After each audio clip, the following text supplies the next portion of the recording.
यदि आप लॉ पढ़ना चाहते हैं तो कहीं और क्यों जाना। हमारे ऐप को डाउनलोड करें और लॉ पढ़ें। नमस्कार। जम्मू एंड कश्मीर के विषय पर पीछे भारत सरकार ने 2 टेरिटरी उसको बनाई और उनको यूनियन टेरिटरी घोषित किया। Jammu and Kashmir civil services rules 2010 के जो थे उनको उन्होंने अमेंड करते हुए डोमिसाइल पॉलिसी, अब जो पहले पीआरसी हुआ करता था, परमानेंट रेजिडेंट सर्टिफिकेट, जिसकी वजह से पूरे देश को वहाँ अनभिज्ञ रखा गया, और जम्मू एंड कश्मीर के अंदर भी जो विभिन्न प्रकार के ग्रुप्स थे पहले से जो 60 साल से रह रहे थे उनको भी उससे बाहर किया गया था जानबूझकर आर्टिकल 35 कैपिटल ए के माध्यम से। आर्टिकल 35 कैपिटल ए खत्म हो गया, लेकिन अभी डोमिसाइल रूल आया जो बिल्कुल लगभग वैसा ही है, लेकिन वो कोई एक अलग तरह का कॉन्स्टिट्यूशनल एनोमली क्रिएट नहीं करता। क्यों? क्योंकि डोमिसाइल पॉलिसी सभी देश के सभी राज्यों में लगभग है, और हम जो रिजर्वेशन का लाभ लेते हैं वो उसी स्टेट में लेते हैं जिस स्टेट में हम रहते हैं, वो डोमिसाइल होता है। इसी प्रकार का जम्मू कश्मीर राज्य ने भी कुछ समय के लिए अपने यहाँ डोमिसाइल पॉलिसी लागू की है, जिसमें वो जॉब्स के लिए स्टेट के रहने वाले लोगों के लिए रिजर्वेशन लागू करते हैं।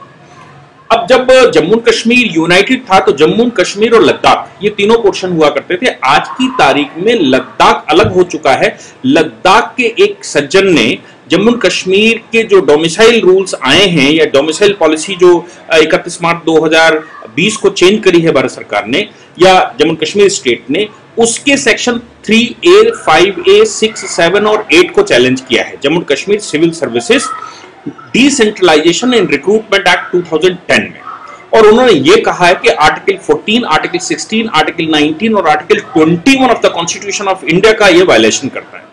यानी कि इक्वलिटी का वायलेशन करता है, जॉब्स की एम्प्लॉयमेंट का वायलेशन करता है, फ्रीडम्स का वायलेशन करता है, right to life and personal liberty का वायलेशन करता है। इन्होंने सुप्रीम कोर्ट में ये पिटीशन डाली कि 100% डोमिसाइल राज्य में होना ठीक नहीं है, और इसको हम चैलेंज करते हैं। क्यों? क्योंकि हम यूनाइटेड जम्मू कश्मीर के पार्ट हैं, जो पुराना जम्मू कश्मीर है उसके हम हिस्से हैं, और आज लद्दाख अलग हो चुका है। इसलिए जम्मू कश्मीर की जो अपॉर्चुनिटीज हैं उनको हमको वंचित ना किया जाए, और हमको वहां पर जॉब्स के लिए और वहां जो सिविल सर्विसेज रूल्स हैं उसमें एंट्री दी जाए। ऐसा उन्होंने चैलेंज किया है। सुप्रीम कोर्ट उसकी सुनवाई करेगा। 370 के बाद ये पहली पिटीशन संभवतः है जो इस प्रकार के जम्मू कश्मीर के मामलों को वहां चैलेंज कर रही है। तो इस पर मैंने कुछ क्वेश्चन आंसर्स कुछ लोगों ने किए थे, तो उस क्वेश्चन आंसर पर कि पूरी डोमिसाइल पॉलिसी एक्चुअली है क्या और क्यों ये चैलेंज हो रही है, क्या है, वो एक पुराना इंटरव्यू है। हम आपको उसका वर्जन इसके साथ साथ दे रहे हैं, आप उसको सुनेंगे तो आपको समझ में आएगा। जम्मू कश्मीर में नया डोमिसाइल लॉ लागू हो चुका है, ये हम सब जानते हैं। कई महीने हो चुके हैं और अब जम्मू कश्मीर में नए डोमिसाइल लॉ के तहत डोमिसाइल सर्टिफिकेट बनाए जा रहे हैं।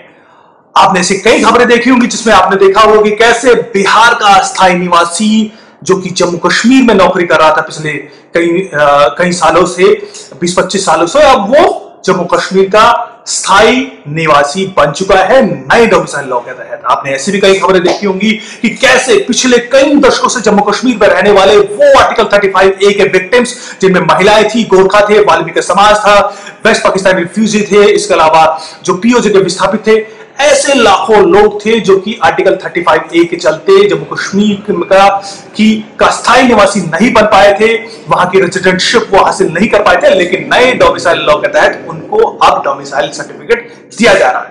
ये बदलाव वहां पर जारी है, लेकिन इसको लेकर अभी भी प्रोपेगेंडा खड़ा करने की कोशिश की जा रही है जम्मू कश्मीर में। खासतौर पर जो कश्मीरी अलगाववादी गुट है, जो कहीं ना कहीं भारत के खिलाफ आग उगलने में लगा रहता है, वो गुट अभी भी इस डोमिसाइल लॉ के खिलाफ प्रचार कर रहा है, दुष्प्रचार कर रहा है।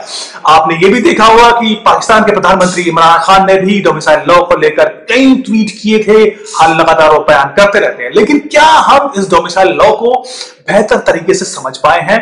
आज इसी पर चर्चा करेंगे। ये नया डोमिसाइल लॉ क्या है, क्यों इसका आना जरूरी था, क्या इसमें अभी भी कोई गड़बड़ियां हैं, या ये आर्टिकल 35A के द्वारा खड़ी की गई जो तमाम समस्याएं थी, एनोमलीज थी, उनको तमाम समस्याओं को खत्म कर देता है। इस पर हम चर्चा करेंगे।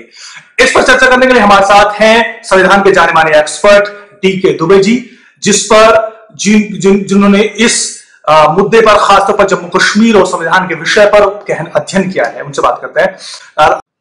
इस पूरी ऑर्गेनाइजेशन को चलाने के लिए आप नीचे डिस्क्रिप्शन से हमारे ऐप को डाउनलोड कर सकते हैं, जिससे कि लॉ स्टूडेंट्स को, लॉयर्स को और आम आदमी जो लॉ जानना चाहता है वो पेड प्लस फ्री क्लासेस का लाभ ले सकता है।